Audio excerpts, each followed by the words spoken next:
Would you believe me if I told you that I never actually watched Game of Thrones? Never watched the show, never really engaged with the discourse. But hey, big update for big Crusader Kings 3 mod, so we might as well check it out, yeah? It is 106 AC. We've got Viserys the Magnificent of the Iron Throne, the leader of the 7 kingdoms of the Iron Throne. Lots of various disparate peoples up here in the north, the far northern old gods, with Dorne, Pentos, and the 3 daughters over here, though he does not look like a daughter, I'll be honest. Very nice artwork though. Like everything in this mod just seems very fitting for the Crusader Kings kind of aesthetic, so shout out that. The primary heir of Viserys, or I'm gonna mispronounce all this stuff, is going to be Rhaenyra, and she's young, she's a gal. Her brothers have died from being sickly, so things may not go necessarily exactly how you would expect it to for the Targaryens, but we'll see. We will definitely see. But we do have some really cool names like Skullhammer. That's good. I like that. Worth mentioning that we do have quite a few various kingdoms underneath the Empire of the Seven Thrones. We've got the Stormlands, the Reach, the Westerlands, the Riverlands, the Vale, and then of course the actual like heartland of the Iron Throne. Not sure what the Wall is, but yeah, gonna have to keep our eyes on that. Kind of cool. Everything is just black, so it may actually just be unfinished. I'm not 100%. Also, look at all the custom artwork, man. So good. Like there's just so many nice touches. Mods like this for Crusader Kings 3, just like, it gives me so much hope for the future of Paradox. And just zooming out and looking at how big the map is, I don't know how far they plan to push it. I imagine they intend to fill it in at least partially eventually, so that's pretty cool. I'll have the Discord for the mod as well as the mod Steam page itself linked in the description. It should be live today. At least I'm pretty sure this update is live today. Regardless, let's turn it on up to speed 5 and unpause. So my man's is 29 despite having white hair and looking like he's very much in his 50s. He's not old at all. So we'll see how things go with that then. He's clearly got some time to have some more sons or daughters, I guess. Is that their thing? The Valyrian people have white hair? That would explain it. I know I've actually seen Game of Thrones pictures. There's that one chick with the white hair. I don't know the names, I'm sorry. I'm sure it's like total blasphemy that I have never seen the show. I don't know, it never really interested me, and then by the time it was over, season 8 had kind of soured for a lot of people, and I was kind of like, maybe I don't want to watch it now. He's got a 3rd daughter, Visera. Oh my goodness. Yep, 3 daughters, so my man's got 0 testosterone. That's how it works, right? You can only have sons if you have testosterone. That would explain why I have a daughter. I'm working on it. He's an adequate bargainer, famous reveler, a hunter, improvident, a bond broken, a knight, trained fighter, well-connected, and a traveler. He's also gregarious, gluttonous, stubborn, and generous. So, okay. Viserys the Magnificent. I am curious what's going to happen up in the north with these guys. We got Thenn, Woodvetch. Maybe we'll see some of these guys kind of consolidating. Corpse Cove. That's a name. A lot of these fantasy names are definitely interesting.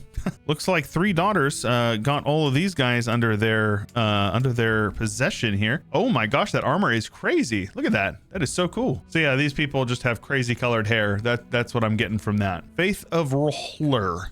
It was the trio or Trayanism or something like that. So I'm not sure exactly what happened there. Feel free to leave your comments about the lore that I'm missing in the comments below. I definitely appreciate that because I don't really know what I'm looking at, I'll be honest. But shoot, if this mod is as cool as it looks, I might have to learn up on the lore just so I can make more content on it, We finally have a son, Alix of Dragonstone here, the primary heir of Viserys. But yeah, 11 years in, things feeling fairly stable. Haven't really seen a whole lot of border changes minus the 3 daughters conquering the islands down here. So yeah, it definitely looks like the trios is actually getting pushed out by the faith of lore, with Weeping Lady still hanging in there in a few places as well. Down in the south here, we have Mother Royne in a couple of provinces, but that's being pushed out by the faith of the 7. Up in the north, though, we have a Warring Star, which it is also a heresy by the looks of it of this one. We've got the old gods over here with a couple of holy sites down in this region, and then yeah, it looks like these guys are all heresies of each other as well. Oh man, these guys have built a great big wall and they're making the northern guys pay for it, I think. Also looking at the development, there's a ton here in these central portions. Up in the north, it's like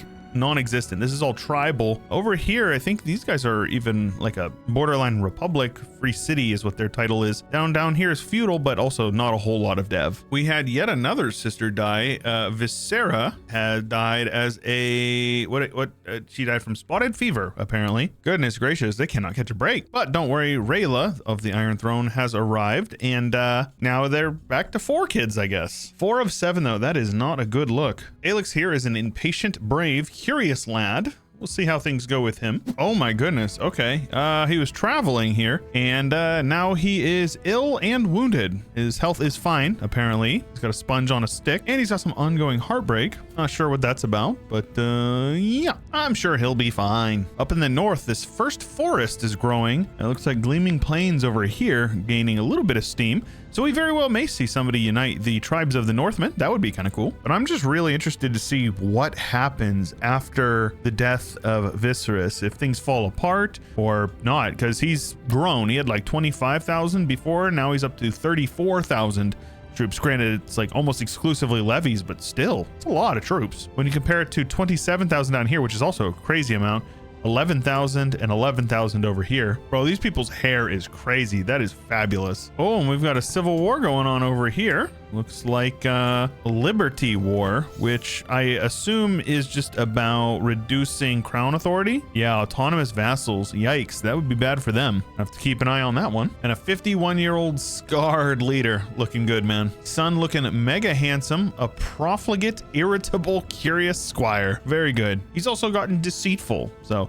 he ain't his dad, that's for sure. But it does look like Alex has been granted some land of his own over here in Dragonstone, so that's kind of cool. And at 16 years old, he is a charismatic negotiator. Decent stats overall. I wouldn't say it's anything super good compared to his dad's 38 diplomacy. So he clearly won't be as good as his dad, but hey, time will tell. And just a quick aside, this is crazy. So they've got his dad, his grandfather, his great grandfather, his great great grandfather. They have gone through and made an entire family tree for these people, including religions and all that stuff. Yeah, like they've got a guy 100 years back, and it's just like all of these characters were made handcrafted before the game even started. That's dope. I like that a lot. And it looks like Alex here has his own junior. At only 21 years of age, he's got a 3-year-old son who is curious. So that's pretty good. The succession is at least mostly, solidified. And Viserys is getting a little old, but everything is remarkably stable. It does look like the Iron Throne has taken an island or two from the 3 daughters, but aside from that, borders haven't moved. I think they already had the islands up here before. I could be wrong, but I'm almost positive they did. Oh my gosh. Hold on a minute. Yeah, we've got a civil war going on here. Viserys the Magnificent is leading the charge, apparently, in his armor against Lord Benedict of Brown Hollow, but they have like no troops. What is this? Why would they start this war? This is stupid. But a bunch of nations are independent, though. Yeah, these guys are all independent. Something happened. Uh-oh. That could be bad. I imagine, yeah, I was gonna say, they squished that.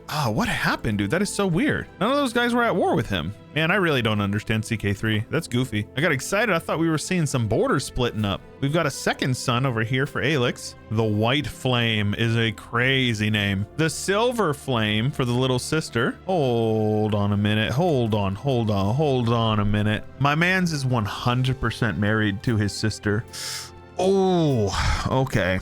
Okay, right. I know that incest is a big thing in this, this series, but sister? That's kind of crazy, man. I guess they call it Wincest for a reason. They're thriving over here, but their kids could very easily get some pretty gnarly birth defects from what I've been told. Up to almost 40,000 troops now, which is pretty nuts. Thinking about what 40,000 looks like in vanilla. I mean, that's crazy. I mean, it helps that they have like over half of the entire map consolidated under just themselves. It definitely helps. But he's got a lot of vassals with very large realms. 175, 169, nice, 114, almost 100. So yeah, he's got a lot of really big vassals that he has to keep happy. I guess that's why they call it a Game of Thrones, right? You got to keep all the thrones happy. Oh, yikes. Dad is looking rough. He is wounded again and burned? I didn't even know that was in the game. That might be a Game of Thrones thing. Might be vanilla. Actually, I'm not really 100%.